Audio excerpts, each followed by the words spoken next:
Hello friend, garden and kitchen লাভার শেফালি চ্যানেলে সবাইকে স্বাগত জানাই। তো দেখুন, আজকে এরিকা পাম গাছগুলো রিপোর্ট করব। একদম শেকড়ে ভরে গেছে। 2 বছর ধরে এটা একই টবের মধ্যে রয়েছে। আপনারা প্রতি বছর অবশ্যই রিপোর্ট করে দেবেন।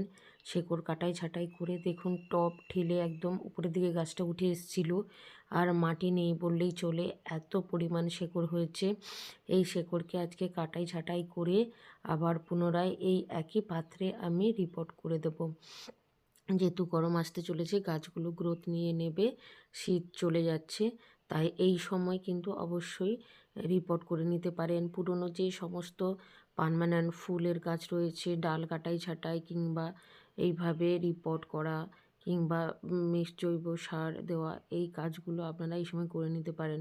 দেখুন, বাগান ঝাঁটানো যে সমস্ত শুকনো পাতা, সেই সমস্ত পাতাগুলো আমি তলায় প্রথমে দিয়ে দিচ্ছি, কেননা এইগুলো পরে পচে পাতা পচা সার হয়ে যাবে এবং গাছটা খুব ভালো খাবার পাবে। যেহেতু শেকড়টা একদম মাটিতে তলায় চলে গেছিলো, মাটি উপরে উঠে গেছিলো, একদম তলাতে শেকড়ে কোনো খাবারই পাচ্ছিল না, জলও থাকতো না। আর এই নিচে পাতাগুলো থাকলে তারপরে মাটি দিলে এগুলো সার হয়ে যাবে, শেকড়গুলো খাবার পাবে। তো দেখুন, এইভাবে শেকড়টার চাকতিটা আমি একটা ছোট্ট কড়াতের সাহায্যে কেটে দিচ্ছি। কিভাবে একদম বেড়ির মতো শিকড় বা শিকড়ের জালে পরিণত হয়েছে দেখুন, পুরো একটা বেড়ি হয়ে গেছে। এত মোটা মোটা শিকড় নিচে রাউন্ড হয়ে একদম বেড়ির মতো হয়ে গেছে দেখুন। পুরো শিকড়, নিচে এক ফোঁটাও মাটি নেই। আরও কিছুটা অংশ কাটতে হবে, আর সাইডের মাটি বা শিকড়টাও কিছুটা ছাড়িয়ে নেব, যাতে ওই একই টবে আমি এটাকে বসাতে পারি।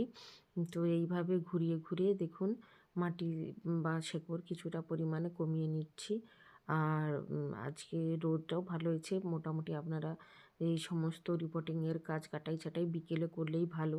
যেহেতু শীতের বেলা তাড়াতাড়ি অন্ধকার হয়ে যায়, তাই আমি সকালবেলায় কাজটা করতে শুরু করেছি। কাজটা বেশ টাইমও লাগবে। তাছাড়া আর অনেক জবা ফুল গাছ, বিভিন্ন রকম গাছ কাটাই ছাঁটাই, সে খাবার দেওয়া, সমস্ত কাজ করতে হবে, তাই এই এরিকা পাম দিয়েই শুরু করলাম।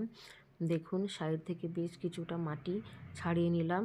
আর আমার কাছে নতুন মাটি যেহেতু নেই, এই মাটিতেই আবার আমি গোবর সার, একটু অল্প হাড় গুঁড়ো এই মিশিয়ে নিয়ে এই মাটি দিয়েই রিপোর্ট করব। তো দেখলাম আরও বেশ কিছুটা পরিমাণে শেকড়ের জালি রয়েছে, মাটির অংশই দেখা যাচ্ছে না। তো সেই শেকড়ের জালিটাকেও দেখুন কেটে বাদ দিয়ে দেবো। দেখুন কীভাবে শেকড় নিচে হয়েছে। তো এইভাবে কাটাই ছাঁটাই করে নিয়ে গাছটাকে কিন্তু সুন্দর করে রেডি করে নিতে হবে। এইভাবে দুটো এরিকা পাম গাছ আছে, দুটো গাছে আমি কাটাই ছাঁটাই করে নেব, আর দুটো গাছে রিপোর্ট করে নেব। দেখুন, আরও বেশ কিছুটা অংশ কিন্তু শেকড়ের অংশ রয়েছে, তাই আবারও কাটাই ছাঁটাই করছি।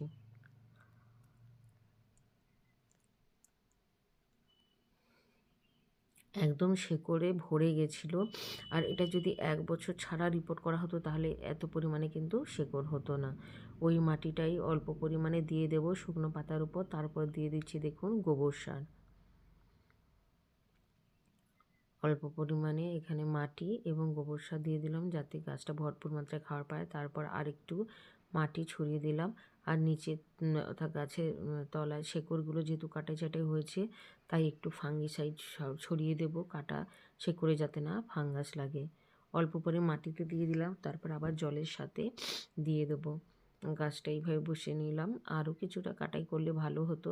তো যাই হোক, যেহেতু প্রচুর শেকড় কাটাই হয়েছে, তো গাছটাকে বাঁচিয়ে রাখতে হবে, তাই আর বেশি কাটলাম না।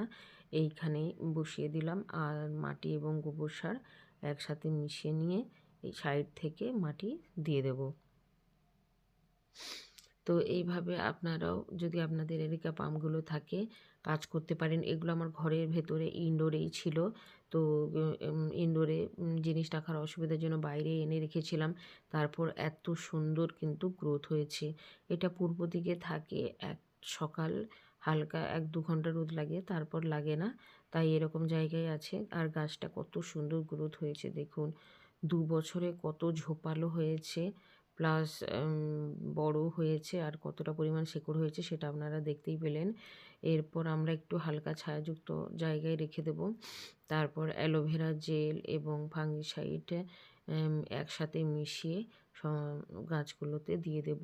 এই একই রকমভাবে আর একটা গাছও আমি কিন্তু রিপোর্ট করে নেব। আর জল দিয়ে